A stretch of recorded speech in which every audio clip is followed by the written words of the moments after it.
My name is Renaud Purifoy. In this video, I present a simple model for understanding emotions along with an approach for managing difficult emotions more effectively. The emotions you experience are the result of a complex automatic response that has three basic parts. The first is the subjective aspect of emotions. This includes how various emotions make you feel and how they urge you to take action to obtain the things that have been identified as desirable or avoid those that have been identified as dangerous or undesirable. The word emotion captures this idea well, as it contains the word motion in it. Indeed, as the intensity of an emotion increases, the urge to take action also increases. A simple example would be a student who is told at the beginning of the semester that a term paper is due in 3 months. At first, the student may not think much about the paper. However, as the deadline approaches, the desire to do well or the fear of failing generates the urge to take action and finish the paper. As the deadline nears, the urge for action increases. For some, this urge reaches a level that causes them to begin the paper several weeks or days before the deadline. For others, it's the night before. The second aspect of emotions is their physical nature. Much is being learned about the neural pathways that generate our emotions. While this research is important and in time will lead to new treatments for people where a specific pathway is not working properly, it does not tell us anything about the conscious or unconscious processes that trigger a specific pathway. A simple analogy would be the neurological and muscular research of mechanisms that allow you to raise your arm. While this is very useful in treating problems due to injury or illness, it says nothing about the thought processes that cause you to raise your arm. Having said this, the fact that emotions are part of a physical process means there are many physical things that can interfere with your emotional mechanism, such as drugs, chemical toxins, diseases, and injuries to the brain, as well as inherited genetic factors like those that have been associated with some forms of depression. Another part of the physical nature of emotions is how they mobilize your body to take action through the fight or flight response. This response increases activity in any system necessary to either fight or flee from an external physical threat. Examples would be an increased heart rate and respiration. At the same time, it quiets activity in the body, such as digestion, which would interfere with fighting or fleeing. While this system is designed to help us meet physical threats and demands on the body, it's activated by any strong emotion, including those where a physical response is not necessary. In addition to mobilizing the body to take action, emotions also focus your attention on whatever is triggering the emotion. Again, the stronger the emotion, the more focused you become. A simple example would be when you hear a sudden, loud, and unexpected sound. Whatever you are doing at the moment becomes unimportant, and all of your attention shifts to the sounds you just heard.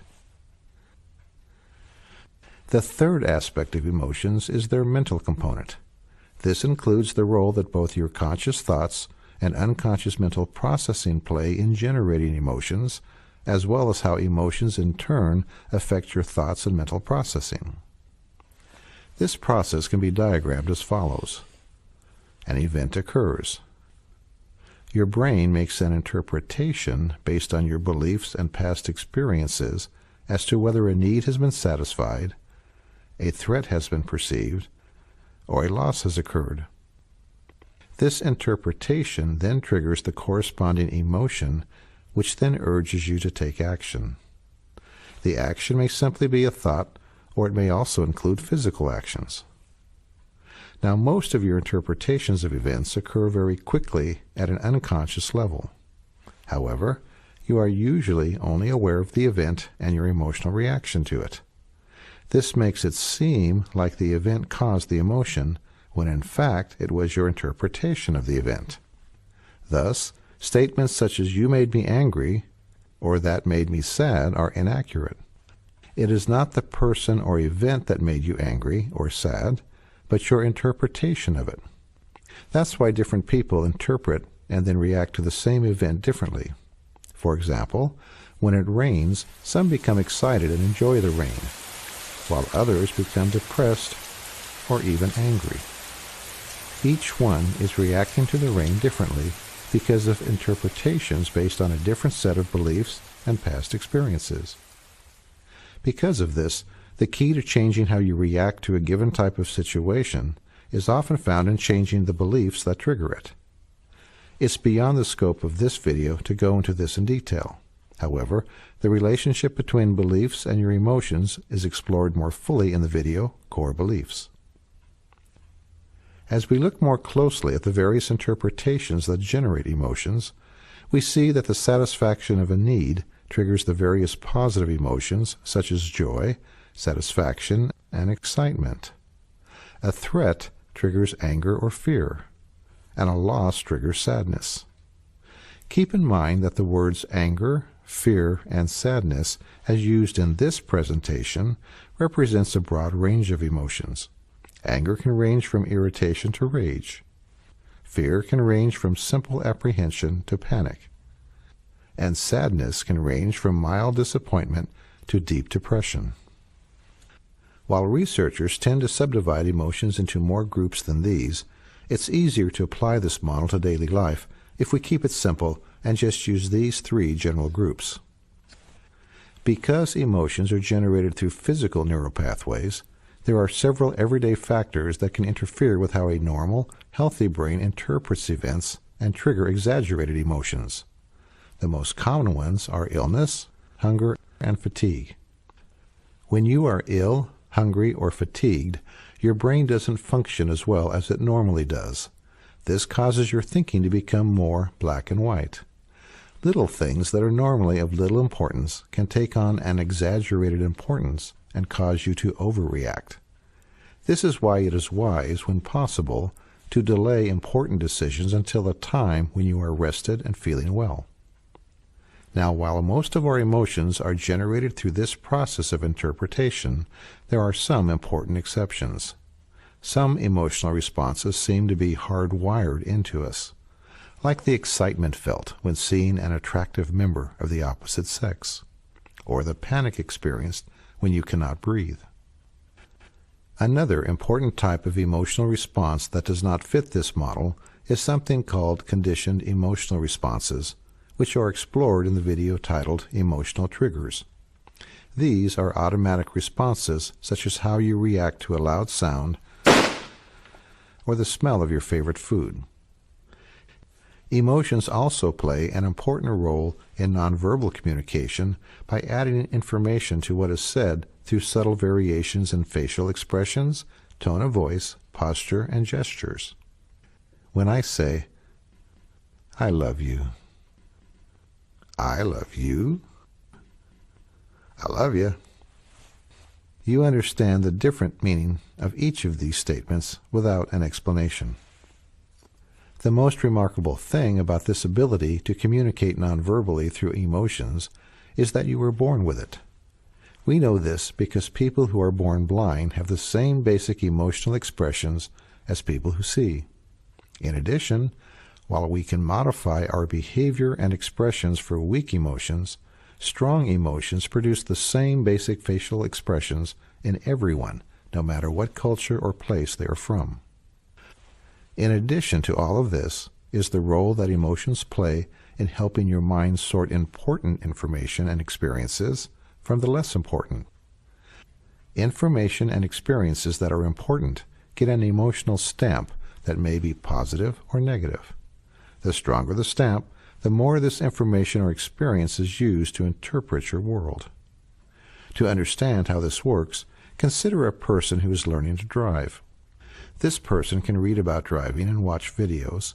However, it's not until she is actually behind the wheel of a car that the brain can begin to sort this information as important or not important. Both the fear that strikes when the car goes the wrong way or does something unexpected, and the pleasure experienced when it responds as she wishes, gives both the information that was learned and the actual experience and emotional stamp that helps guide the proper actions needed to drive in the future. This is why experience is more useful than simple book knowledge. Experience allows your mind to identify what is important and use this to guide future interpretations and actions. At this point in your life, you have countless associations, beliefs, and information with varying emotional stamps that are shaping your interpretations of events. In essence, an unconscious part of your mind is always scanning your environment and the events taking place around you. Whenever something is noticed that has, in the past, been identified as important and given an emotional stamp, either good or bad, it triggers the associated emotion. The stronger the stamp, the stronger the emotion. Now let's explore our basic model in more depth.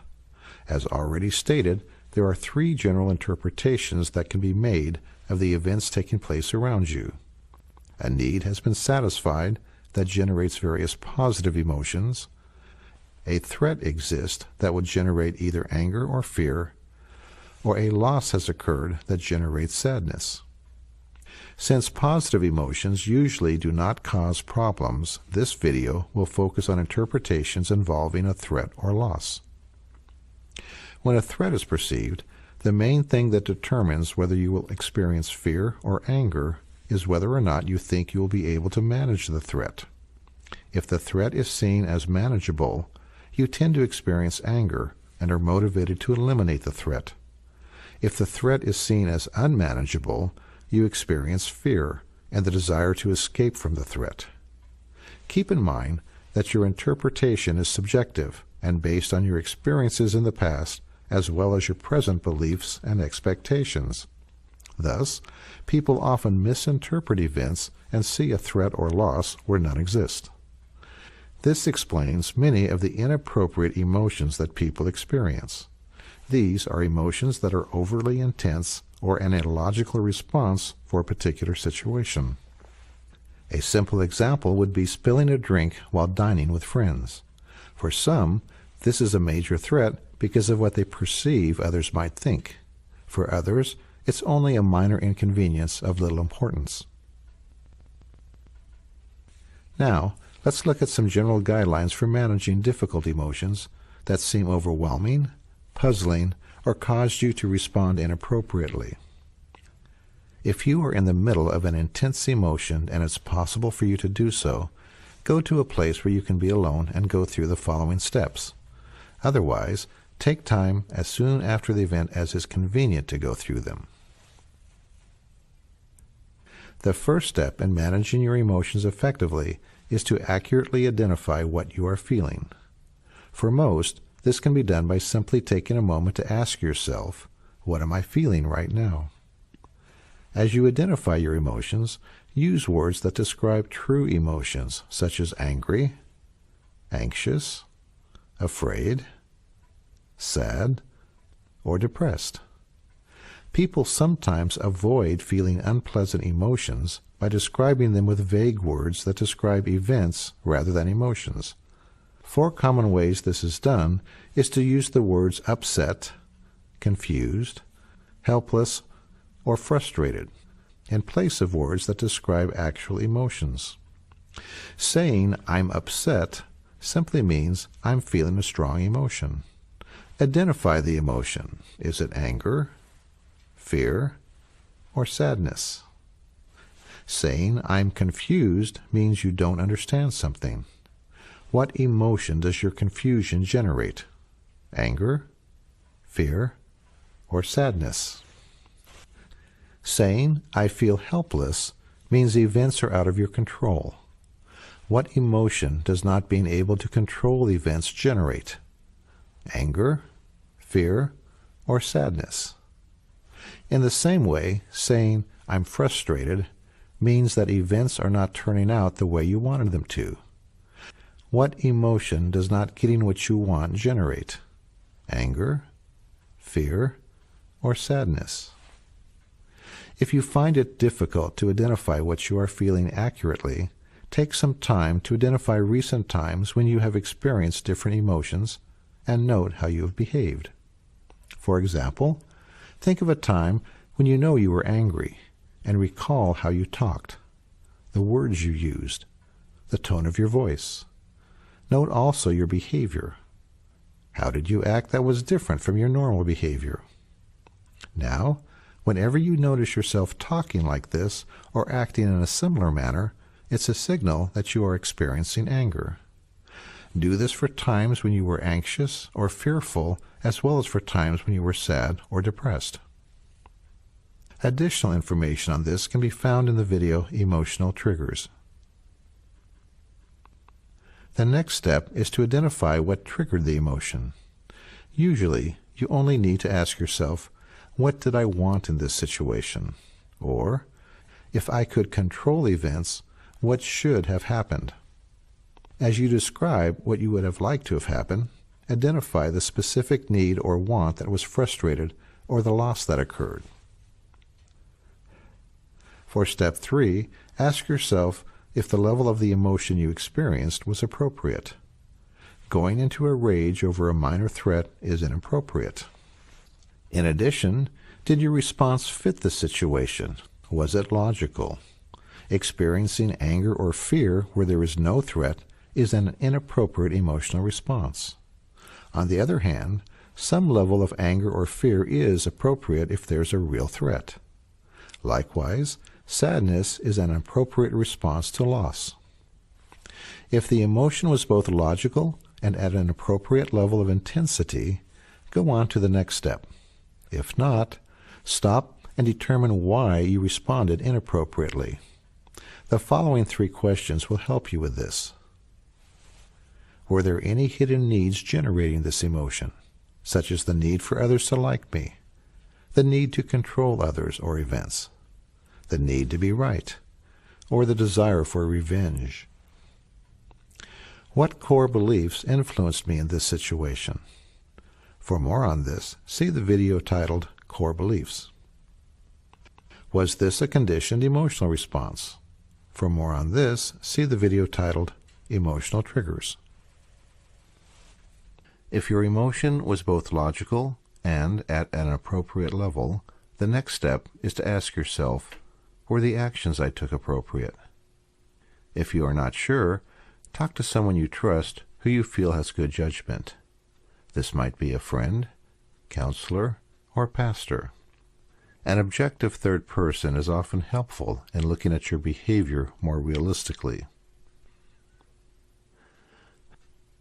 The final step involves taking action. Strong emotions always indicate a need to take action. For emotions identified in step 3 as being illogical or too intense, you may need to deal with unresolved hurts or loss from the past or irrational core beliefs. Emotions that are both logical and occurring at an appropriate level of intensity also signal a need to take action. If you met a need or want with inappropriate actions, an apology may be in order if you offended someone. It is also wise to mentally rehearse a more appropriate response for the future. If you do not both identify and rehearse more appropriate behaviors, you will probably repeat your old ones. If you have clearly identified a need or want that is reasonable and appropriate that was not met, you may need to develop a plan to deal with a situation that triggered the emotion.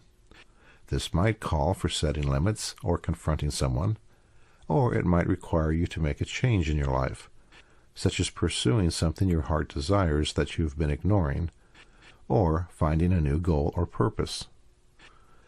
If instead of identifying an appropriate action you can take, you choose to ignore the need that is not being met, it increases the likelihood that you will respond inappropriately in situations where that need is felt. If it is difficult for you to identify appropriate actions you can take, I would again suggest that you seek help from someone with good judgment who you trust, such as a close friend, counselor, or pastor. Here is a list of the 5 guidelines given in this presentation, along with a link at the bottom of the screen that takes you to additional videos and resources.